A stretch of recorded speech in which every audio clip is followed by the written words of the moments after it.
Dieu, c'est quelqu'un qui te met un flingue sur la tempe et qui te dit t'as intérêt à m'aimer, sinon. Alors ça, c'est uniquement valable dans la perspective d'un athée maladif. Professant eux-mêmes d'être sages, ils sont devenus fous ou bêtes d'après les Écritures. Donc il ne faut pas s'offenser quand on voit ce genre de vidéo. La Bible dit que la prédication de la croix est une folie pour ceux qui périssent, mais pour nous qui sommes sauvés, elle est la puissance de Dieu. Et la prédication de la croix, en fait, eh bien, elle se résume en un seul verset qui parle du libre arbitre et qui parle de l'amour de Dieu. C'est en Jean 3,16, c'est très facile. Car Dieu a tant aimé le monde qu'il a donné son seul Fils engendré, donc c'est comme ça qu'il fait valoir son amour, en ce que Christ est mort pour nous, afin que quiconque croit en lui, donc c'est quiconque, ce n'est pas que Dieu choisit qui va aller au paradis ou qui va aller en enfer, il n'y a qu'un seul moyen d'y aller, c'est en Jésus-Christ, et donc du coup celui qui croit en lui ne périra pas, n'ira pas en enfer, mais il aura la vie éternelle. Je ne vois pas en quoi ce Dieu est cruel, puisqu'il nous donne un chemin très facile pour aller au paradis, il est en Jésus-Christ. Si l'homme a toute une vie pour trouver Jésus-Christ, pour entendre la prédication de la croix, et qu'il rejette toute sa vie par fierté, ce qui est le cas des athées en première catégorie, ce n'est pas réellement la faute de Dieu, c'est la faute de l'homme, comme d'habitude.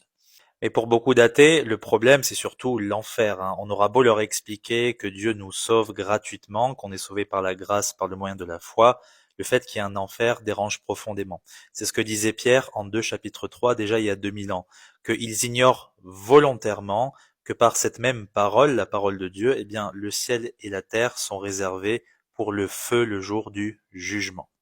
Parce qu'un jugement implique que je ne peux pas faire ce que je veux, c'est Dieu qui décide, c'est lui qui écrit les règles du jeu, puisque cet univers lui appartient. Moi, je suis un petit atome qui se déplace dans cet univers, et j'ai un peu envie de faire ce que je veux. Ce n'est pas aussi simple que ça. L'enfer, à la base, a été créé pour les anges déchus. Mais l'enfer, c'est aussi par extension le lieu de la pleine manifestation de la colère de Dieu qui est réservée contre le péché, parce que Dieu ne peut pas laisser le péché impuni. Et tous ont péché et ne peuvent atteindre la gloire de Dieu. C'est pour ça que toute personne sur cette terre, dès qu'il a atteint l'âge de raison, dès qu'il a compris le bien et le mal, eh bien, va aller en enfer s'il n'est pas sauvé. Parce que la Bible dit que la chair et le sang n'hériteront pas du royaume de Dieu. Cette chair remplie de péché n'ira jamais au paradis. C'est pour ça que la seule chose qui va aller au paradis, c'est notre esprit. L'esprit à la base est mort à cause de notre péché, mais si nous croyons en Jésus-Christ, comme je l'ai déjà dit, nous obtenons la vie éternelle, nous sommes réconciliés avec Dieu et nous pouvons aller au paradis.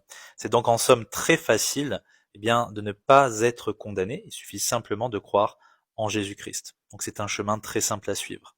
Ceux qui rejettent cette solution sont en vérité des gens fiers. Et pour cacher sa fierté, pour cacher sa bêtise et son ignorance volontaire, il faut déguiser cela par des raisonnements philosophiques, et moi je dirais plutôt par des sophismes qu'on a déjà vus et revus. C'est pour ça qu'il dit dans sa vidéo que les religions, elles ont inventé le personnage de Dieu pour contrôler les masses. Ce à quoi il faut répondre, par exemple, que le marxisme et le socialisme, en un temps record, ont produit des dizaines de millions de morts. C'est un système athée pourtant. Donc le problème ne vient pas de la philosophie, de la religion, d'une idéologie particulière, et bien surtout du cœur de l'homme. D'où viennent les querelles parmi vous, la Bible dit, de vos voluptés qui combattent dans vos membres.